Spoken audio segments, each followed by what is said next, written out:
I know, it's crazy. It's crazy to think about what your vagina might look like in the moments that your baby is emerging and being born into the world.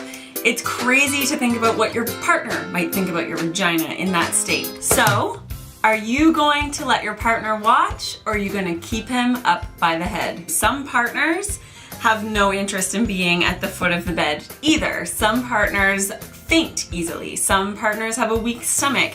Those partners, yeah, ideally we do want those guys at the head of the bed, because the last thing we want in the pushing phase is for your partner to be passed out on the floor and then need some of the medical attention in the room. But if it is you, and you are the one who's making the executive decision to keep your partner at the head of the bed, then I just want to tell you these 3 things before you really set that decision in stone and make it final. The first thing I want to say is that from my experience and the dads that I have talked to, and as well as my husband, the dads who have actually watched the birth of their children have actually enjoyed it. Just like giving birth for you is something that happens a few times in your life and it's such a special, exhilarating experience, the same goes for your partner and for this aspect of the experience. So my one request is just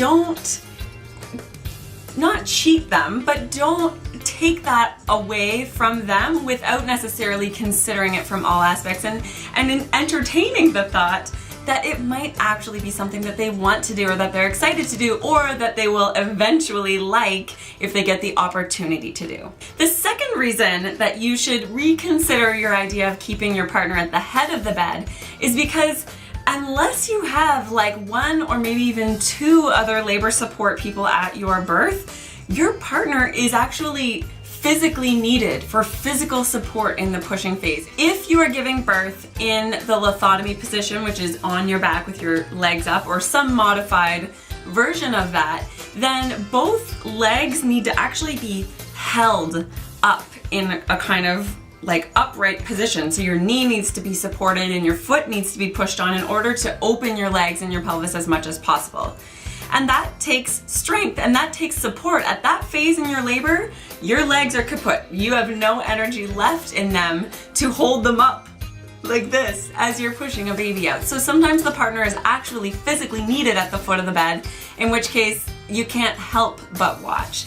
And at that phase of labor, it is so exciting. Every push brings baby a little bit closer and a little bit closer, and having your partner there watching and witnessing this whole thing, it gives him the opportunity to cheerlead and coach you through it, which is a really amazing bonding experience for the two of you. Partners like to be there for physical support. It gives them a job, it gives them something to do, it gives them a way to be actually helpful because they see how hard you're working. So they want to contribute however they can. And in the pushing phase, a lot of the time, the way that they help is by supporting your legs at the end of the bed.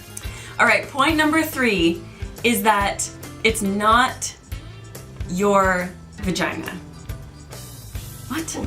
Well, it is your vagina, of course. Who else's would it be? But it's actually in that moment a birth canal. It doesn't look the way it usually looks because it's not functioning the way it usually functions. It is now pushing a baby out. So yeah, it might change a little bit. But what I also mean to say is it's not just your vagina that your partner is seeing. It's actually also your baby's head and their baby's head. And that is something that is much more captivating in that moment than what's going on with your vagina. They expect changes in your vagina. If your vagina looked the way it normally did and then a baby shot out of it, it would be like way weirder than if your vagina grew and changed and looked different than a baby coming out of it. If you just think about it in these terms, it helps so incredibly much. It's not a traumatic experience for the partners. I really truly assure you of that. It's exciting and it's empowering for them, like I said, to coach you through it, to cheerlead through it, and to have that experience of watching their baby be born. So that's it, guys. That's all I've got for you on whether or not you should allow your partner at the foot of the bed.